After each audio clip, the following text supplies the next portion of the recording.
నమస్తే, welcome to magnet TV. నేను ఆదిత్య. నేను మీ Anusha. Bigg Boss 9 third episode గురించి మనం ఇంతకు ముందు డిస్కస్ చేసాం. సో ఆ ఎపిసోడ్ ఎలా కన్క్లూజన్ అయిందో కూడా దాని గురించి మీకు చాలా క్లియర్ గా చెప్పాను. ఏదైతే నామినేషన్ ప్రాసెస్ ఏదైతే జరుగుతుందో అందులో భాగంగా ఆల్ ఆఫ్ సడన్ గా మీన్స్ అంటే కామనర్స్ నుంచి మీన్స్ అంటే ఎవరైతే కామనర్స్ అక్కడ ఓనర్స్ గా ఉన్నారో వాళ్ళంతా కూడా సెలబ్రిటీల్లోంచి కొంతమందిని సెలెక్ట్ చేయడం, లోపలికి పంపించడం, అందులో భాగంగా Bharani versus Emmanuel and flora ఆ డిస్కషన్ జరుగుతుంది. ఆ ఎపిసోడ్ అక్కడ అయిపోయింది. సో దానికి సంబంధించినటువంటి ప్రోమో రిలీజ్ అయింది. సో మరి ఆ ప్రోమో ఎలా ఉంది, ఎలా ఉండబోతుంది, అసలు ఎవరు నామినేట్ అవుతారో తెలుసుకునే ప్రయత్నం చేద్దాం. సో ఒక చిన్న చిట్ చాట్ లో మనతో పాటు అను ఉంది. సో అను, ఇంతకు ముందు మనం ప్రోమో చూసాము, ఏమనిపించింది మీకు అసలు?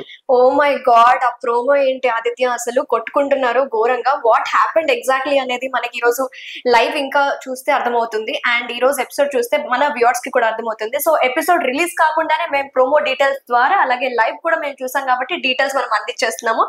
సో ఆల్మోస్ట్ 50% ఇన్ఫర్మేషన్ వాళ్ళకి ఇచ్చేస్తున్నాం కాబట్టి. సో ఆదిత్య అయితే సంజనాని చాలా మంది నామినేట్ చేశారు, కామనర్స్ కావచ్చు, సెలబ్రిటీస్ కావచ్చు. మరి ఎగ్జాక్ట్లీ సంజన గారి బిహేవియర్ చూస్తున్నట్టయితే అక్కడ వాష్రూమ్ దగ్గర కొన్ని వస్తువులు అక్కడ పెట్టకూడదు, so and so that is not the right place అన్నా సరే నేను ఇక్కడ పెడతాను, నేను ఇక్కడే ఉంచుతాను, నా ఇష్టం అన్నట్టు తన యాటిట్యూడ్ అనేది ఉందన్నమాట. ఇంకోటి మనం చూసినట్టయితే సో తనుజ కూడా చాలా ఎమోషనల్ అయి బాధపడుతూ సుమన్ శెట్టి తోటి తన బాధని వ్యక్తం చేస్తుంది అనమాట. అసలు అమ్మాయి అయ్యుండి నన్ను క్యారెక్టర్ అసాసినేషన్ చేయడం ఏంటి మీన్స్ అంటే తనుజ ఏడవడానికి కూడా బిహైండ్ ఒక రీజన్ ఉంది. ఏదైతే ఇప్పుడు ఈ నామినేషన్ ప్రాసెస్ ఇదంతా జరుగుతుందో అందులో ఉన్నటువంటి అంటే ముఖ్యంగా శ్రీజ కానీ అంటే శ్రీజ తనుజ నామినేట్ చేయడం జరిగింది. సో నామినేషన్ లో భాగంగా సో డే 1 నుంచి అంటే ఇప్పుడు ఆల్రెడీ 3-4 డేస్ అవుతుంది కాబట్టి 3-4 డేస్ లో నీ బిహేవియర్ అనేది అంత కరెక్ట్ గా లేదు, చాలా రూడ్ గా మాట్లాడుతున్నావు అన్నట్టుగా శ్రీజ మాట్లాడుతుందో శ్రీజకి సపోర్ట్ గా మాస్క్ మ్యాన్ హరీష్ రావటం. సో హరీష్ సో చాలా రూడ్ గా ఉంది, మీ క్యారెక్టర్ సంథింగ్ ఏదో ఒక వేలో వెళ్ళటంతో అది కాస్త సీరియస్ గా తీసుకున్నటువంటి తనుజ సుమన్ శెట్టి దగ్గర ఎమోషనల్ అయింది అనమాట. అంటే ఇప్పుడు గేమ్ పరంగా నన్ను జడ్జ్ చేయ తప్పలేదు, అంటే రూడ్ గా మాట్లాడుతున్నాను, మీ బిహేవియర్ ఇలా అంటే బిహేవియర్ విషయానికి వస్తే ఆడపిల్లకి అదొక మచ్చలా ఉండిపోతుంది కదా. సో ఇలాంటి ఒక నేషనల్ ప్లాట్ఫామ్ లో మీరు అలా ఎలా మాట్లాడతారు అన్నట్టుగా కొంచెం ఆమె ఎమోషనల్ అయింది.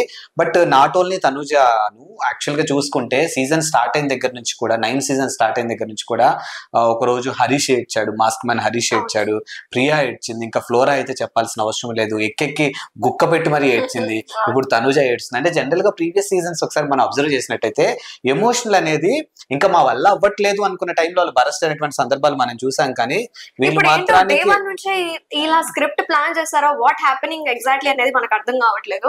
So what ever it is వాళ్ళ ఎమోషనల్ పాయింట్ ని ట్రిగర్ చేస్తున్నారు అనేది అయితే బిగ్ బాస్ సీజన్ అనేది ఎక్స్క్లూజివ్ గా అన్ని సీజన్స్ కంటే ఈ సీజన్ డిఫరెంట్ గా ఉందని చెప్పుకోవడానికి ఇది ఒక మెయిన్ ఫ్యాక్ట్ అనేది మనకు కనిపిస్తుంది. అండ్ ఇప్పటికే ఈ సీజన్ మీద కొన్ని కంప్లైంట్స్ మీన్స్ నెగిటివ్ కామెంట్స్ కూడా వస్తున్నాయి.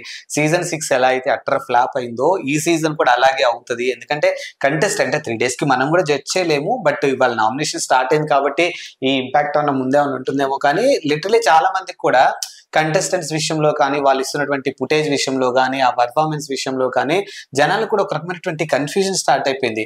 అండ్ లోపల ఇప్పుడు ఓనర్స్ వర్సెస్ టెనెంట్స్ పెట్టడంతో 2 గ్రూపులుగా అయినట్టు, మళ్ళీ వీళ్ళకి పడకపోవడంతో వీళ్ళు మాట్లాడుకోవటం కానీ అసలు మీరు అన్నట్టు నిజంగా ఈ మధ్యన మీమ్స్ లో ఒకటి వస్తుంది చూడు, అబ్బా సాయిరామ్ అన్నట్టు. సో అట్లున్నారు వీళ్ళంతా కూడా. అయితే ఆదిత్య ఇప్పుడు శ్రీజ ది గ్రేట్ కంటెస్టెంట్ అని చెప్పుకోవాలి. అగ్ని పరీక్షలో కావచ్చు తన మీద చాలా మందికి హోప్స్ ఉన్నాయి కూడా, బాగా ఆడుతుంది, తిను ఒక కాంపిటేటర్ లా ఫీల్ అవుతున్నారు. శ్రీజ మాట్లాడే ప్రతి పాయింట్ నీకేమనిపిస్తుంది?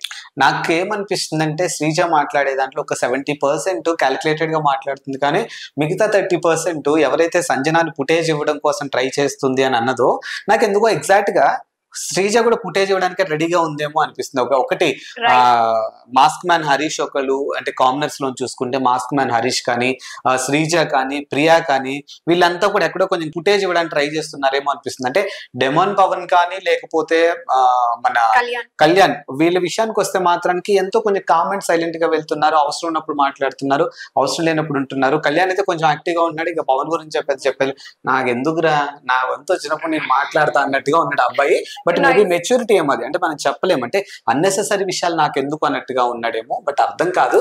బట్ ఇక సెలబ్రిటీస్ విషయానికి వస్తే మాత్రం సుమన్ శెట్టి చాలా ఇన్నోసెన్స్ గా అనిపిస్తున్నారు. I want to interrupt you. Sanjana గారి బిహేవియర్ నీకు ఎట్లా అనిపిస్తుంది? తన యాటిట్యూడ్ అనేది నేను సెలబ్రిటీ కదా, నేను బిగ్ బాస్ సీజన్ కి వచ్చిన దానికి కూడా నేను సెలబ్రిటీ స్టేటస్ లోనే ఉంటాను అన్నట్టు తన యాటిట్యూడ్ ఉంటుందా, ఎలా ఉంటుంది? సో ఆ విషయాన్ని నేను కూడా ఖండిస్తాను యాక్చువల్ గా. ఇప్పుడు లోపల ఓనర్స్ టెనెంట్స్ అనే ఒక ఇది కాంపిటీషన్ పెట్టేసి ఇద్దరిని డివైడ్ చేశారు తప్పితే, బట్ ఓవరాల్ గా చూసుకుంటే ఆల్ ఆర్ ఈక్వల్. లోపల ఉన్నటువంటి 15 మంది కూడా బిగ్ బాస్ కంటెస్టెంట్స్ అంటారు తప్పితే ఈమె సెలబ్రిటీ ఈమె కామనర్ అని చెప్పరు. అందరినీ కలిపి లోపలికి పంపించారు. ఎగ్జాక్ట్లీ ఉంది. అంటే నేను ఎవరో తెలుసా అఫ్ కోర్స్ నువ్వు బయట సెలబ్రిటీ అయి ఉండొచ్చు, అది నీ వృత్తిలో భాగంగా నీ ప్యాషన్ లో నువ్వు అక్కడి వరకు వెళ్ళావు. మేబీ వాళ్ళ సాఫ్ట్వేర్ సైడ్ నుంచి ఇప్పుడు శ్రీజ కానీ, ప్రియా కానీ, మర్యాద మనీష్ కానీ, వీళ్ళంతా వాళ్ళ ఫీల్డ్లలో వాళ్ళు బాగానే ఉన్నారు, మనకు తెలియదు. నీ ఫీల్డ్ అలాంటిది, నువ్వు జనాలకి బాగా నోటీస్ అయినావు కాబట్టి మేబీ అంతే. కానీ లోపలికి మాత్రం అందరూ ఈక్వలే కాబట్టి సంజన ఆ ఒక్క విషయాన్ని బయటకు తీస్తే బాగుంటదేమో నాకు కూడా అనిపిస్తుంది. Oh great. And coming to Suman Shetty గారు, అబ్బా లాస్ట్ డైలాగ్ మాత్రం అద్రిపోయింది. మాస్క్ మ్యాన్ హరీష్ అన్నప్పుడు ఏమైనా మాట్లాడాలంటే సంజన ఇంటరప్ట్ అవుతుంది అనమాట. మాట్లాడండి ఏదన్నా అంటే వాళ్ళు తెలుగులోనే చెప్పారు, నేను చెప్తాను. అసలు వాట్ డైలాగ్, అసలు మంచి మంచి కమెంట్స్ వస్తున్నాయి ఆ డైలాగ్ కి. ఎగ్జాక్ట్లీ. సో ఈ ప్రోమోని చూస్తే మాత్రానికి మనకి క్లియర్ గా అర్థమవుతుంది. సో తనుజ నామినేట్ అయినట్టుగా తెలుస్తుంది, సుమన్ శెట్టి నామినేట్ అయినట్టుగా తెలుస్తుంది, అండ్ భరణికి అండ్ ఇమాన్యుయల్ కి మధ్య ఉన్నటువంటి ఆ టఫ్ కాంపిటీషన్ కూడా మనం చూసాము. ఈవెన్ తనుజ కూడా నామినేషన్ లో ఉన్నట్టు తెలుస్తుంది. అంటే మనకున్న సమాచారం ప్రకారం ఓవరాల్ గా అయితే 9 మంది నామినేషన్ లో ఉన్నట్టుగా తెలుస్తుంది. నామినేషన్ డీటెయిల్స్ కూడా ఫాస్ట్ గా చెప్పేస్తే, అంటే మనకి ఎగ్జాక్ట్ గా తెలియదు, బట్ వాళ్ళ అంటే కామనర్స్ నుంచి మాత్రానికి demon Pawan and mask man ఉన్నట్టుగా తెలుస్తుంది, అండ్ రిమైనింగ్ మొత్తం సెలబ్రిటీల నుంచి ఉన్నట్టుగా తెలుస్తుంది. సో అఫ్ కోర్స్ అంటే చూద్దాం. ఇంకా ఇప్పుడు ఫస్ట్ ప్రోమో మనం చెప్పాం కాబట్టి నెక్స్ట్ ఏమొస్తుంది ఏంటనేది ఇంకా మనం కూడా చూడాలి. అండ్ సో మరి కన్క్లూజన్ ఇచ్చేద్దామా? అండ్ ఇంకొకటి, ఈ రోజు ప్రోమో ప్రకారం ఎవరిది తప్పు అని మీకు అనిపించిందో కింద కామెంట్ రూపంలో మాకు కూడా తెలియచేయండి. అండ్ మీ ఫేవరెట్ కంటెస్టెంట్ ఎవరో కూడా, ఎస్పెషల్లీ మీరు ఎవరికి ఓట్ చేయాలనుకుంటున్నారో కూడా డెఫినెట్ గా మా కమెంట్ బాక్స్ లో మెన్షన్ చేయండి. అండ్ VB9 కి సంబంధించి ఎలాంటి అప్డేట్ కావాలన్నా కూడా డెఫినెట్ గా మేము ముందుకు తీసుకొస్తున్నాం. Aditya and Anu. Thank you so much for watching. మరిన్ని అప్డేట్స్ కోసం చూస్తూనే ఉండండి మ్యాగ్నా టీవీ.